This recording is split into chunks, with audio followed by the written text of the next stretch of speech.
to do my best here to explain to you the recent Supreme Court ruling on the Trump presidential immunity case.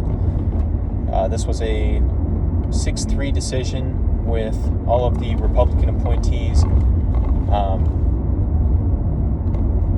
ruling at least partially in favor of the presidential immunity argument, and all of the liberal justices voting against. So what does this opinion actually do from the Supreme Court? So what they decided essentially is that the President of the United States is immune from criminal prosecution for what they call core acts within his sort of constitutional duties as president. And then they gave him presumptive immunity, was their words, in cases involving acts on the periphery of his official duties. So this would be any acts that are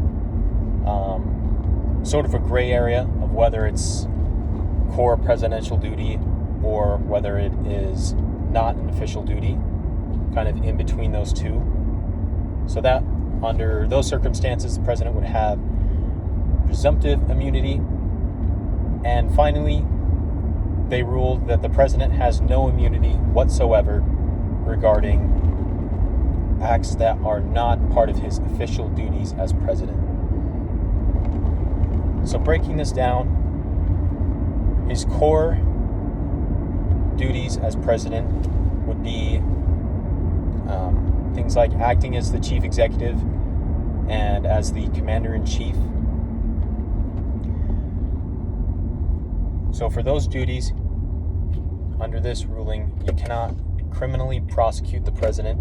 And the reason for that is that if the president was constantly thinking about, am I going to get charged for this after I leave office, he would not be able to fully execute his duties as president. So that's the reason for it. And then when it comes to acts on the periphery of his duties, they gave him presumptive immunity, which means he is immune unless a court can show that the act in question actually undermines the Constitution and the separation of powers. And then finally, he has no immunity for actions taken outside of his presidential duties. So, for example, if the president went and robbed a bank, he would not have any immunity for that because being the president doesn't have anything to do with robbing banks. So that's essentially what the Supreme Court opinion does.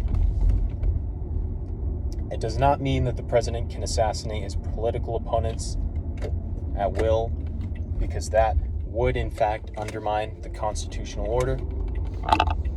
But it does mean that the president is protected from having to worry about getting criminally prosecuted for his normal day-to-day activities as the chief executive of the United States.